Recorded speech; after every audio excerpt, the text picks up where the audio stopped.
வணக்கம். இது உங்களுக்காக ஸ்பெஷல் மூவி ஒன்று காத்திருக்கின்றது. முதல் முறையாக ராகா டிவியில் நம்முடைய சூர்யா அவர்கள் தோன்றி நடிக்கும் ஒரு ஸ்பெஷல் காட்சி உங்களுக்காக வர இருக்கின்றது. கண்டு ரசியுங்கள். யாருப்பா படம் போட்டது? ராங்கா படம் போடுறீங்க. நவருங்கண்ணே, சூர்யா வரப்போறாரு. இது உங்களுக்காக சூர்யா.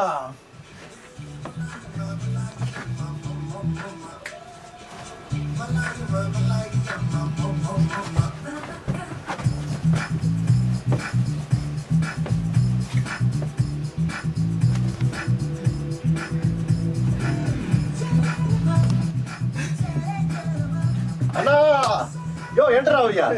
வாங்க. இவர்தான் சிஎஸ் முருகன். சொல்லுங்க. ஹாய், எல்லாருக்கும் வணக்கம். இதுக்கே மூச்சு வாங்கிருச்சு. ஓகே அண்ணா, பாத்தீங்களா எவ்வளவு ஃபிட்டா கிட்டா இருக்கிறாரு. சோ 6 பேக்ஸ் உங்களுக்கு காமிக்க முடியல, ஏன்னா சில ரூல்ஸ் அண்ட் ரெகுலேஷன்ஸ் இருக்கு. அதனால நான் இருங்க. ஓகே, அவர் வயிற்றுல கட்டம் கட்டமா இருக்கின்றது கட்டம் போட்ட சட்டையை வச்சு காட்டியிருக்காரு. ஓகே சரி, சூர்யா பத்தி உங்களுக்கு பிடிச்ச ஒரு ஃபியூ விஷயம் சொல்லுங்க. ஓகே, பர்த்டே முன்னிட்டு முதல்ல சூர்யா பத்தி சொல்றதுக்கு முன்னே இன்னைக்கு காலை பொழுதுல பொண்ணான நாள்ல சூர்யா பர்த்டேனால சூர்யாவுக்கு என்னோட மனமார்ந்த பிறந்தநாள் வாழ்த்துக்களை நான் தெரிவிச்சுக்க ஆசைப்படுறேன். பேசிக்கலி சூர்யா எனக்கு ரொம்பவே பிடிக்கும் முன்ன. ஆனா அது பர்டிகுலரா ரொம்ப பிடிக்க காரணம் கஜினி, அதுக்கப்புறம் வர்ணமாயிரம். ஏன்னா வர்ணமாயிரம் தான் சூர்யாவோட அந்த பிளஸ் பாயிண்ட், அவரோட பாடி. ஸோ பிகாஸ் அவர் எந்த அளவுக்கு அவர் ஒர்க் அவுட் பண்ணியிருப்பார், எந்த அளவுக்கு அவர் உடலை வருத்தி எக்ஸசைஸ் பண்ணியிருந்தா அந்த அளவுக்கு சிக்ஸ் பேக் வந்திருக்குன்னு ஏன்னா என்னால் ஃபீல் பண்ண முடியுது. ஏன்னா அதை நான் கோன் த்ரூ பண்ணி வந்ததால. ஸோ அந்த மூவிலேருந்து எனக்கு சூர்யா மேலே ஒரு நல்ல அபிப்பிராயம் என்ன இருக்கு. சோ முருகன் பத்தி சொல்ல வேண்டிய விஷயம் என்னவென்றால், அவர் சொந்தமா ட்ரைனிங் பண்ணிட்டு இருக்காரு. ரைட்? சொந்தமா வீட்லயே பண்ணிட்டு இருக்கீங்களா? பேசிக்கலி நான் முத ஜிம் போறப்ப எனக்கு அந்த நாலேஜ் தெரியாது. அதனால எனக்குன்னு இன்ஸ்ட்ரக்டர் தேவைப்பட்டாங்க. ஏறக்குற ஒரு 7-7 வருஷமா நான் இந்த பாடி மெயின்டைன் பண்ற ஃபீல்ட்ல இருக்கனால ஸோ ஃபர்ஸ்ட் 2 இயர்ஸ் தேவைப்பட்டுச்சு. அதுக்கப்புறம் எனக்கு தெரியும் என்ன எந்த மாதிரி எக்ஸசைஸ் செஞ்சா எந்த அளவுக்கு பாடி நம்ம பில்டப் பண்ணிக்கலாம் அப்படின்னு.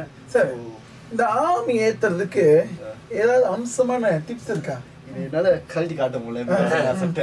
ஆர்ம் சேர்த்துனா ஆக்சுவலி ரொம்ப பேசிக்காவே நம்ம போலாம். லைக் டம்பல் இருந்தா டம்பல்ல நான் அந்த டம்பல். ஓகே, இது உங்க சிஸ்டரோடயா? நான் சிஸ்டரா இருக்கிறப்ப உள்ளது.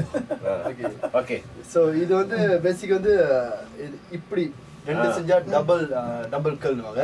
சோ பேசிக்கலி இந்த மசில் செய்யறப்ப மசில்ஸ் லெங்தி. ஏன்னா நம்மளுக்கு மசில்ஸ் இது லெங்தா இருக்கும். சம்டைம் அது செய்யற விதம் சரியா இல்லைன்னா சம்டைம் ஷார்ட்டா இருக்கும்.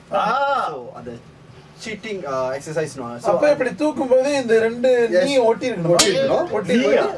ஓகே, ஸ்குவீஸ் பண்ணி எல்போயா இப்படி தூக்கும்போது இந்த ரெண்டு எல்போ ஒட்டி இருக்கணுமா? எஸ், ஒட்டி இருக்கணும்.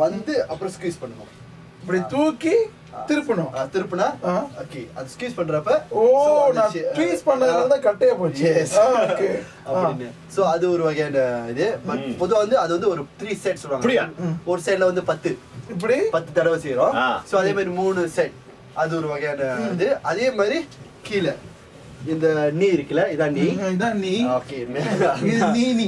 ஓகே, இங்க லாக் பண்ணிட்டு இது செய்யறது. சோ இது செய்யறது டம்பல் கான்சென்ட்ரேட் கர்ல்னுவாங்க.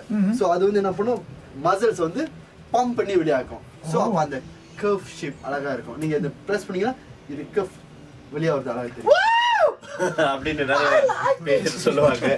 சோ நிறைய விதம் இருக்கு. நீங்க என்ன பொறுத்த வரைக்கும் ஒரு பெட்டரான இன்ஸ்ட்ரக்டர் மூலியமா போனீங்கன்னா இன்னும் டிப்ஸ் பெட்டரா இருக்கு. நம்ம பாடியோட லெவல் எப்படி போயிட்டு இருக்குன்னு அவங்க அட்வைஸ் பண்ணுவாங்க. 3 தடவை சோறு சாப்பிட்டு அப்புறம் 4வது வாட்டி தயிர் அப்புறம் ரசம் கூட சாப்பிட்டீங்கன்னா பாடி வரதுக்கான சான்ஸ் ரொம்ப கம்மி. சரி, அடுத்த கேள்வி. வயிற்றுக்கு ஏதாவது ஒண்ணு சொல்லுங்க. ஓகே, வயிறுன்னு சொன்னா இப்ப என்னால தூக்கி காட்ட முடியாத சிச்சுவேஷன். ஓகேவா? அப்படி காட்டுவோம். ஸோ அது என்னன்னா, வயிறுக்கு நம்ம பொதுவாக எக்ஸசைஸ் நிறைய டைம் இருக்கு. பட் என்னன்னா என்ன பொறுத்த வரைக்கும் என் அனுபவத்துல எக்ஸசைஸ்ன்னு சொன்னா காலையில செய்யற எக்ஸசைஸ் ரொம்ப பெட்டர்னு. காலையில ஏன்னா நம்ம காலையில செய்யறதுனால இப்ப நம்ம சாயங்கால நேரத்தை செய்யறோம்னா காலையில பசியாரி இருப்போம், லஞ்ச் சாப்பிட்டு இருப்போம், ஈவினிங் டீ பிரேக் இதெல்லாம் சாப்பிட்டோம்னா நம்மளோட ஃபேட் நம்மளோட கொழுப்பு ஸ்டபன் ஹார்டா இருக்கும். அப்ப அதை பர்ன் பண்ணி நம்ம எக்ஸசைஸ் எடுத்து கொஞ்சம் கஷ்டம். இதே நீங்க நைட்ல தூங்கிட்டு இருந்தீங்கன்னா அதோட பாடியோட ஃபேட் லெவல் வந்து செட்டில் டவுன் பண்ணிடும். ஸோ அப்போ வந்து அந்த சாஃப்ட் கண்டிஷன் நீங்க செஞ்சீங்கன்னா பர்னிங் சிஸ்டம் வந்து இன்னும் ஹையா இருக்கிறப்ப அட்லீஸ்ட் ஒரு 70% நீங்க பர்ன் பண்ணலாம் கலரி ஃபேட் எல்லாமே. ஸோ அதெல்லாம் நான் செஞ்சனால தான் மார்னிங் ஒர்க் அவுட் வந்து என்னோட மை ப்ரிஃபரன்ஸ் சொல்லலாம். ஓகே, அது வந்து சிட் அப் மட்டும் செஞ்சா போதுமா? சிட் அப் வயிறு சம்பந்தமானது 2 விதம் இருக்கு. மொத்தம் 4 விதம். அதாவது lower abs, upper abs, side abs இருக்கும். ஸோ இதெல்லாம் செய்யணும்னா நிறைய விதம் இருக்கும். சம்டைம் வந்து படுத்துட்டு கால் சம்பந்தமான எக்ஸசைஸ் செஞ்சீங்கன்னா அது வந்து லோவர் ஆப்ஸ். ஓகே, படுத்துட்டு இப்ப நம்ம படுத்திருக்கோம். கொஞ்சம் காட்டுங்களேன். ஓகே, படுத்திருக்கோம். ஓகே, படுத்துட்டு ஓகே லாக் பண்ணி ஸ்ட்ரைட்டா எல் ஷேப்ல காலை தூக்கிட்டு இதை செய்யணும் வச்சுக்கலாம். ஹோல் ஆனா ஃபாஸ்டா இல்ல, இறக்குறப்ப ஸ்லோவா இறக்கணும். இது கன்சிடர் லோ ஆப்ஸ். அதே மாதிரி காலை பேண்ட் பண்ணிட்டு இப்படி வைக்கலாம், இல்ல கை வச்சுட்டு போறது வந்து அப் ஆப்ஸ். அதே மாதிரி சைட்ல வச்சுட்டு சைடு சைட் ஆப்ஸ் இந்த மாதிரி இருக்கு. ஸோ இது வந்து பேசிக்கான எக்ஸசைஸ். இதை நீங்க செஞ்சாலே பட் ஒரு 3 செட் 4 செட் இதே மாதிரி செஞ்சாலே அந்த சேஞ்சஸ் தெரியும். நான் கீழே உட்காந்துருக்கேன், ஆனா இதெல்லாம் செஞ்சது இல்லை, அதனாலதான் எனக்கு வரல. கீழே உட்காரும் போது சாப்பிடுறதுக்காக உட்காந்துருக்கலாம். அதுதான் இருக்கு எக்ஸசைஸ்.